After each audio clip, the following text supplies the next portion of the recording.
አይበለውና መድኃኒዓለም ያው ረጅም ዓመት እድሜ ያጥግብሽ። አሜን። እና ነገ ወደ ጌታ ልትሰበሰቢ ነው እና ዛሬ ግን አገልግሎት አለሽ። የትኛውን መዝሙር በምን አይነት ኤነርጂ ትዘምራለሽ?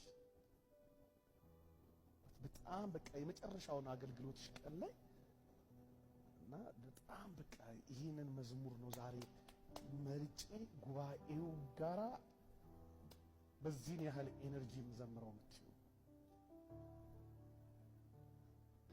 ያህና ተክሌ ሲያልፍ የተኛው ሰማይ ደግሞ እንደገና